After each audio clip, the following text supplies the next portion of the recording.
Greetings, ladies and gentlemen. Today's session, we have a number of issues that we would like to discuss. One is the complex numbers, the operations of complex numbers, and the way we are going to use calculators to achieve that. This is an important task because, as you may already know, final exam is going to be almost entirely focused on the complex operations, nodal, mesh, superposition, Thevenin, Norton, source transformation, bridge, and everything is going to be in complex domains. And due to the fact that we are going to achieve 9 questions during 3 hours, as you can imagine, this is going to be a relatively heavy exam, and you need to know how to utilize calculators to achieve complex operations as fast as you can. Now, just let me refresh your memory. One of the clips we discussed, if you have Z1 as equal to A1 plus B1J, Z2 as equal to A2 plus B2J, and if you remember, J had a definition. J to the power of 2 is going to be minus 1, or J is equal to a square root of minus 1. So we had that definition.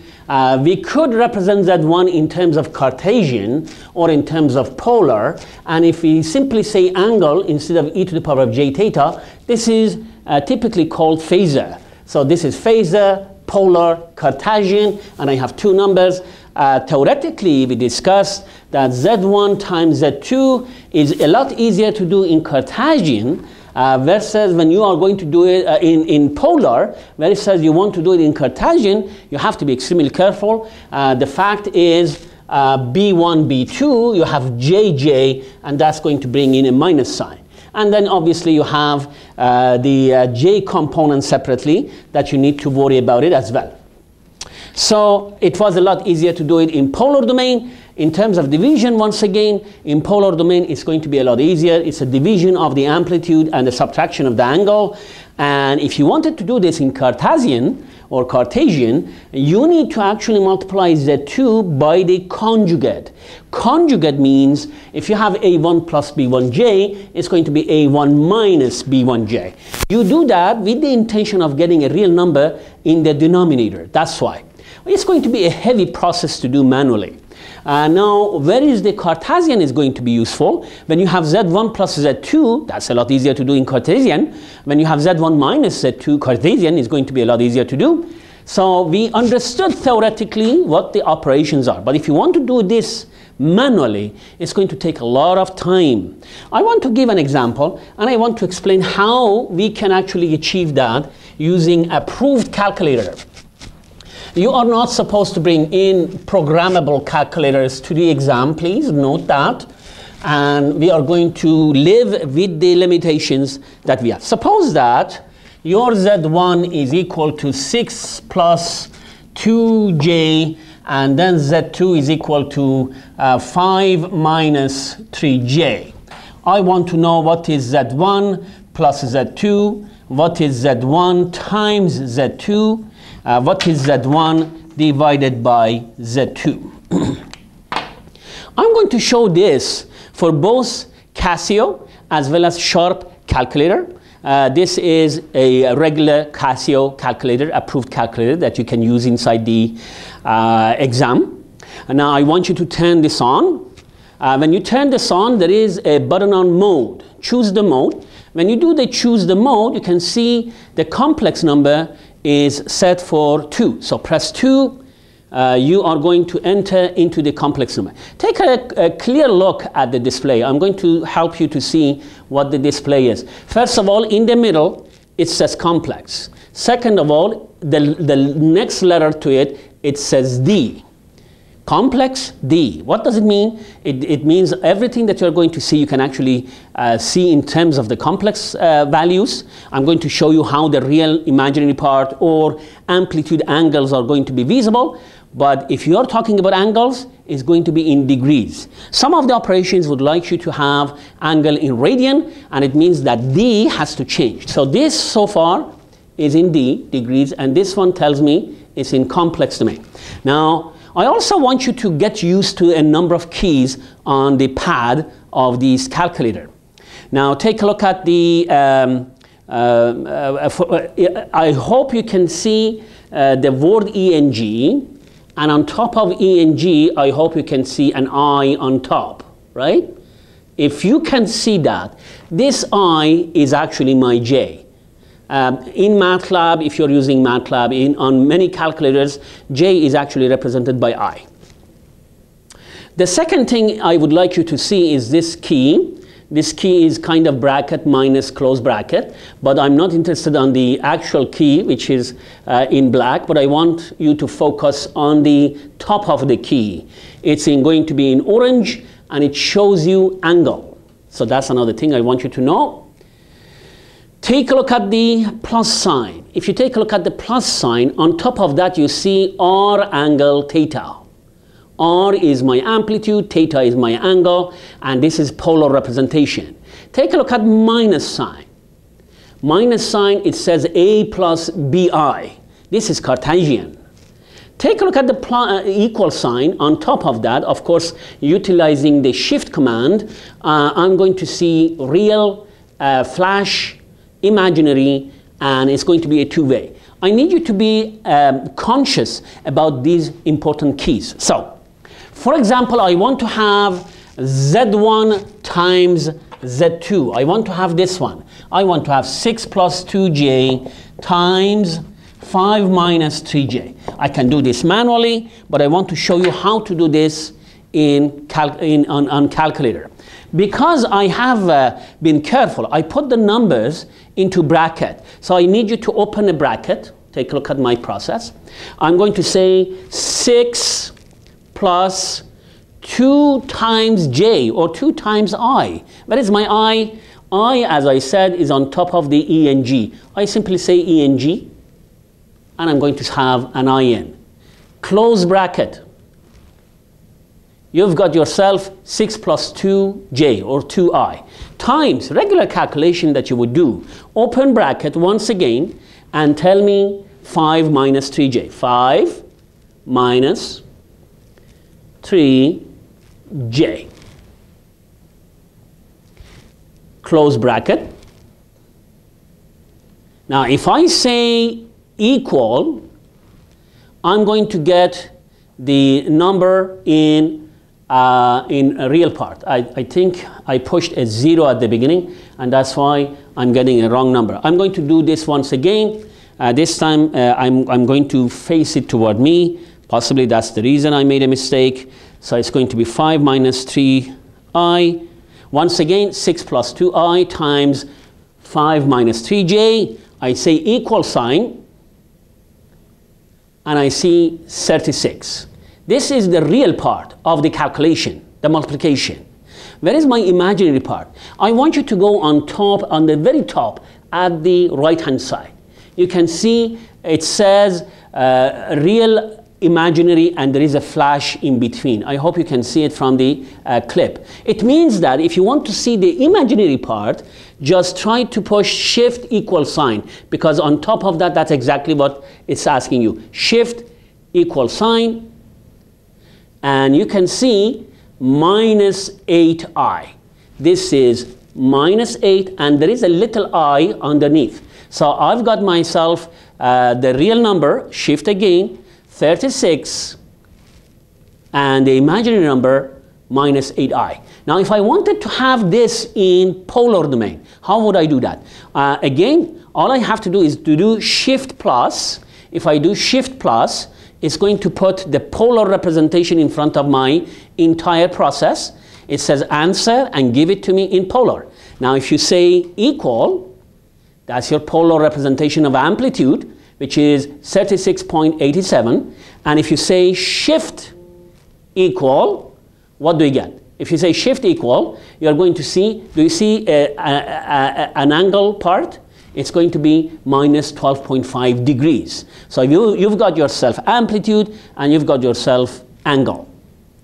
Now if you want to do division, the same number, if I wanted to do division, I'm going to open up bracket. I'm going to say, let me face it myself, 6 plus 2 in E and G, 6 plus 2i, close bracket, divided by simple division. As long as I have them in the bracket, I'm going to be fine. So it's divided by 5 minus 3 E and G, 5 minus 3i or 3j, and I say equal. Now this one is going to give me 0.7, and if I say shift equal sign, it's going to give me 0.82i. I've got the real part, I've got the imaginary part. If you didn't record that already, shift equal sign again, shift equal sign again. It gives you both real and imaginary part once again. You want to see this in polar domain, you simply say shift plus, it says answer in polar domain, and you say equal. That's the amplitude, and once again you say shift equal, because that's R flash I, that's what you would see right on top, right hand side, on top side. So that's going to give you angle. You can see there is a sign of an angle right at the beginning. So that's the way to do the calculation for the Casio. If I wanted to do this for sharp, I don't have the approved sharp right now at the moment. I borrowed this from a very good friend of mine in the department, but Dr. Umapathy. He is a gentleman, and I want you, the keys are going to be quite similar to what the approved sharp calculator says. So I want you to turn this on. You turn this on, you put the mode in, so obviously you don't see complex, but if you push this one down, you can see the complex. Just push 3 and it's going to put you in the mode of complex. I'm talking about sharp now, please remember. Now take a good look at this screen. On top of the screen, at the left hand side, you see XY, which means the number you are going to see is going to be in Cartesian. It's going to be x plus yj. That's what it means. Now also, I want you to look at this one. It says degree. So if you happen to have anything in polar domain, your angle would be in degrees. You have to be careful about degree versus radian per second. Okay, so far so good? Okay, let's do the same calculation. But before I want to do that, I want you to get used to the key in front of you. You need to practice this before you come to the exam. Now, take a look at ABC and under it. ABC and under it. This is ABC. And if you take a look at under it, you can see I. This is ABC and this is I. That I is my J that I'm going to use, okay? The next thing is DMS. Look at the DMS under it. Under the DMS, you're going to see angle. So that's my angle, okay? Now take a look at the exponential. On top of the exponential, you have a shift to left, and you have an arrow to the left, and you have an arrow to the right. So this is going to help me to go from real part to imaginary, imaginary to real part, or from amplitude to angle, and angle to amplitude. So that's what I'm going to use. You're going to see that in a moment on the full screen. Now, in terms of polar versus Cartesian, the placement of the signs are a bit odd, but I want you to get used to it. This is 8. Take a look at 8 on top. It's R angle theta. That's polar. Take a look at 9 on top. In order to achieve 9 on top, I need to push shift 9. But if you take a look at that, it says Cartesian. Now that we know everything, I want you to start doing the same calculation. Open bracket. I hope I haven't pushed anything other than the numbers I want to do. Then I want to say 6 plus 2. I want to say 6 plus 2, right? And 2 is actually multiplied by j. And where is my j? J is actually ABC. I'm in the complex domain. And then you close the bracket. You encompass the complex number because you don't want to harm anything. If you don't encompass, as you know, operations on calculators have priority. So for example, multiplications takes priority over the summation and subtraction. In order to avoid that kind of priority by the calculator, I need to make sure my numbers are inside the bracket. Now multiplied by, let's do the next one, 5 minus 3 times ABC, which is my I, okay? Close bracket. Now if I say equal, what do I get? You remember this number? 36. I'm in XY domain. I'm in Cartesian domain. That's why it is 36. Now if you take a look at the top right hand side, you see it is pointing, asking you to do a shift or an arrow. So go into the second mode and push the EXP. So if you do that, you get yourself 8, and you can see I. So it's 32 plus 8i. If you want to see this value in polar domain, all you have to do is to say second and 8. So it's shift 8 in one sense, if you want to, second function. So it gives you 36.8. That's your amplitude. And again, it is asking you for a right or left arrow. I'm going to have second exponential. And then I'm going to get myself an angle. You can see even the sign of an angle, and it's going to be minus 12.5. Since everything is set for the degree, I've got myself a degree. Okay? Now, so far so good. I know what to do, but when we get to the exam, when we want to do mesh, nodal, superposition, Thevenin, Norton, source transformation, everything, eventually you are going to have a system of equations to solve. So let me go ahead and explain what the Kramer rule is. If you have this time I'm talking about different ones. So basically, let me actually write it down in proper format. Suppose you have Z1 times voltage 1 plus Z2 times voltage 2 as equal to Z3. I adopted Z1, Z2, Z3 to identify constants that are in complex domain. So let's take a look at this. I'm going to say this is Z4 times V1 plus Z5 times V2 as equal to Z6. These are all constants. Let me give you an example. Suppose you have 2J V1 plus minus 4J V2 as equal to 5 plus 2J. Okay, that's one possibility for this. And let's try this one. This is 5 plus 8J V1 plus minus 9 plus 2J V2 as equal to 3 plus 4J. Okay? This is a system of equation. When we ask you to write the nodal, and then we ask you to summarize, simplify, and show it to us in the form of a system of equation, this is what we mean. Okay? Now we have a system of equation now.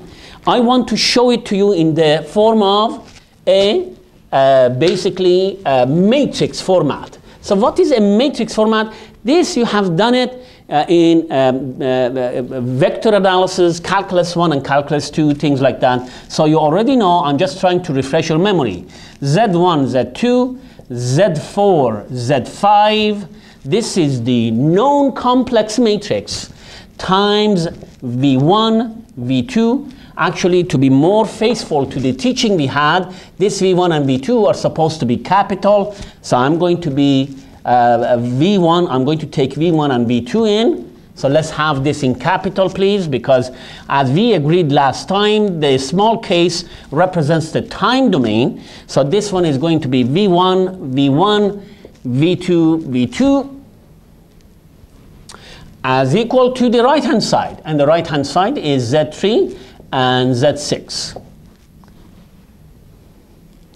That's a system of equation in the form of a matrix. What is the Kramer rule? The Kramer rule attacks the system. You can solve the system using Gaussian elimination. You can eliminate V1 and then solve only V2. That would be one equation, one unknown. And then when you find V2, you put it back in. You have only V1 to look for, and that's another one equation, one unknown to solve. But the Kramer rule, generally speaking, applies to a 2x2, 3x3, 4x4 system, and it's relatively easy to handle, especially for 2x2. We have a system matrix. The system matrix is this. Delta is equal to the determinant of what you see here. So I'm going to say Z1, a complex number, Z2, complex, Z4, Z5. Find this determinant, and it's going to be the determinant of the system. Let's take a look at delta V1, or sometime in many textbooks actually it's called delta X, because this is X, this is Y. I wrote V1, V2 because that's what happens in the nodal analysis. So delta X, if this is my X, if this is my Y, delta X. Delta x is relatively simple to come up with. You simply write down your system of equation once again. So that's Z1, Z2, Z4, Z5. You write it down, the system of equation. But this time, you go in and for the column that is going to be in correspondence with x, you see, I would say Z1x plus Z2y, Z4x plus Z5y. So Z1, Z4 correspond to x, Z2, Z5 correspond to y. Find a column that corresponds to x, remove that column, and replace it with the right-hand side. That's your delta x. Let's see what delta y is. Delta y. You begin duplicating the system equation anyway. It's going system matrix is Z1, Z2, Z4, Z5, right? But you identify, because this is delta y, you identify which column represents y. And in this case, this is the column that represents y. I'm going to remove that. And I'm going to replace it with the right-hand side. Now, what is a 2 by 2 system? What is a 2 by 2 matrix? What is the determinant of a 2 by 2 matrix? This one. All you have to do is to do diagonal calculation Z1, Z5 minus anti-diagonal calculation Z2, Z4. This one you can follow diagonal minus anti-diagonal, diagonal minus anti-diagonal. You get yourself calculations, complex numbers. Now what is my x? My x is going to be delta x to delta. Another division, another operation for calculation of complex numbers. What is my y?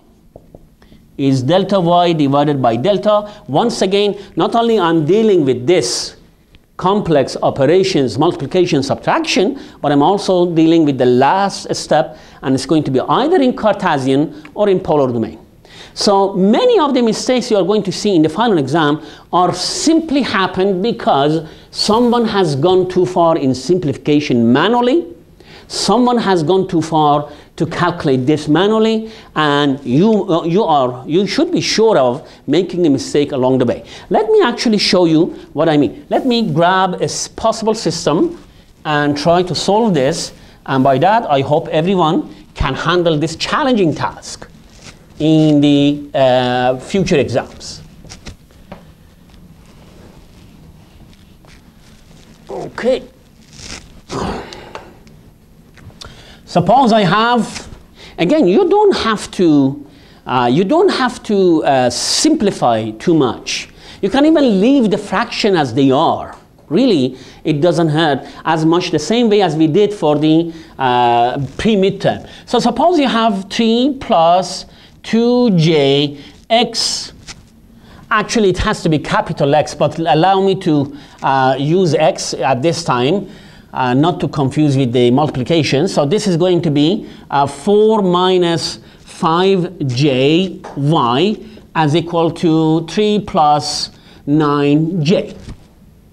I'm making the numbers as I go, and I hope that the numbers I make, the system determinant is not 0, because if the system determinant is 0, it's not solvable. So I'm hoping that that kind of information doesn't happen. Now, typically speaking, usually this number comes in. You can actually see it manifesting once again on this, but this one can be anything different. So I'm going to say 6 plus 7jy as equal to, say, 4 plus 8j.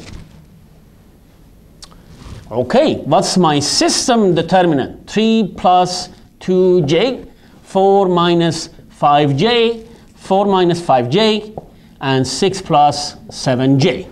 1. What's my delta x? I'm going to replace this with the right-hand side. 3 plus 9j, 4 plus 8j. I'm replacing the first column with that, but I'm going to maintain the second column as it doesn't relate to x. And finally, the last one, I'm going to say delta y is equal to I'm going to have the system determinant in front of me. The first column doesn't change. Hopefully I'm not making a mistake while I'm copying it. The second column is going to be 3 plus 9j, 4 plus 8j. Okay, let's begin. You see, I didn't do anything. You can even go further if you like, just for your own comfort, if you have time, of course. Just write it down nicely. 3 plus 2j times 6 plus 7j minus 4 minus 5j times 4 minus 5j. Okay, how about this guy? This one is going to be 3 plus 9j, 6 plus 7j, minus 4 minus 5j times 4 plus 8j. And of course I don't have a space for the last one, but I'll do it later. Okay, let's begin. Let's pick up my, for example, Casio. Many of you have Casio. So let's turn this on. Let's go into the mode, actually because I haven't changed it yet, it's still in the complex mode. I'm going to do complex anyway, just to make sure everybody can start from the beginning. Push 2, you're in complex domain. The degree is going to be d, the angle is going to be in degree, I'm fine. Let's do the calculation. You see, no harm is just following exactly what you see on the blackboard or whiteboard. 3 plus 2j, close bracket, times, okay, let me see if I can show you what I'm trying to do. 6 plus 7j, okay, let me check.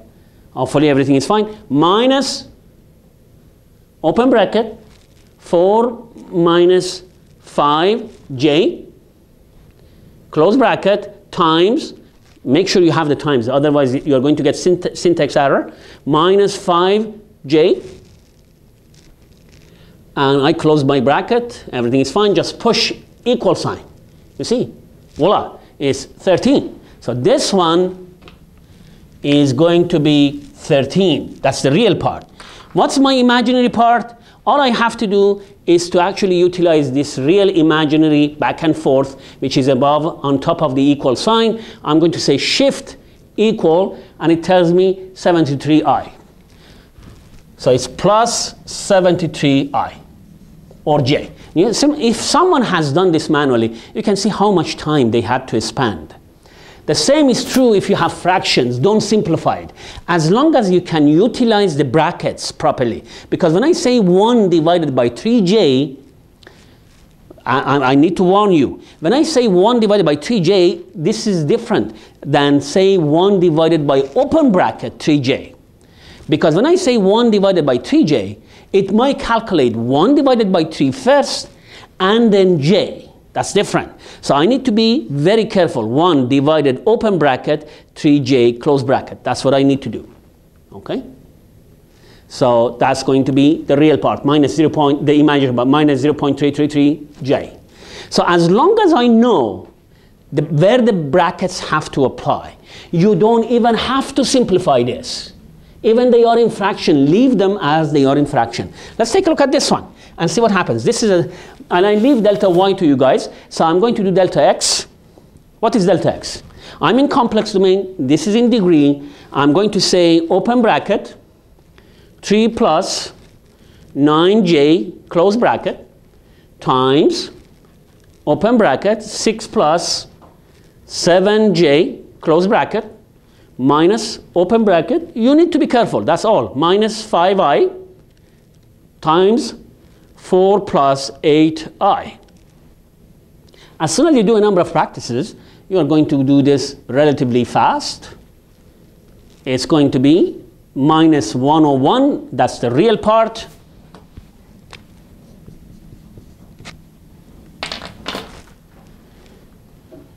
Okay, and then there is, again, real imaginary, and that's true even if you want to have it in form of polar. So I want to have shift equal sign, and it gives me 63i. 63i. So this is going to be 63i. Okay? Now, if I wanted to do in polar domain, what do I have to do? All I have to do is to see the plus sign and on top of that. So I'm going to say shift plus sign. It says answer in polar domain. Equal sign, it's 119.03. So it's going to be equal to 119.03. That's the amplitude. What's my angle? Once again, on top of the equal sign, I'm going to push it and I'm going to see the angle. Top of the equal sign, and actually you can see an angle 148 degrees. So it's going to be 148 degrees. You can also make sure that this angle is correct. Keep in mind, this is positive, this is negative. You are in the second quarter, so your angle is supposed to be more than 90, but less than 180. Very good, very nice number, you got it. Now, I'm not done yet. My question is, how much is my x? My x is equal to delta x divided by delta. So that's my delta x, minus 101 plus 63j divided by 13 plus 73j. Hopefully I copied that without a mistake. So let's go. You are in complex domain, everything is fine, clear everything. Open bracket, minus 101 plus 63i, okay, divided by, open bracket, 13 plus 73i. 0.597. Don't go crazy in terms of number of digits. 0.597, which I'm going to have just, yeah, that's enough. And then you need the imaginary part. Shift equal sign. Imaginary part is 1.49j. 1.49j. Now, if you practice using the calculator before the exam begins quite a number of times, when you come in, you're going to be fine. But if you come into the exam, you're going to see question 1, 2, 3, and you were supposed to have identical response. This is what happens to everybody. If you don't find an identical response, you are going to waste double the amount of time to see where the mistake is. It's really difficult to do. It's exactly like writing the code. Picking up the code from someone and writing it down, it takes a long time. But writing the code from the scratch correctly is going to be a lot faster. The same thing is true. Why don't we learn how to use the calculator right from the beginning, and then hopefully you get the 3 answers in the same domain, same values, and you're going to feel confident to continue with the exam. By this, I'm going to end the topic of the calculator and complex numbers.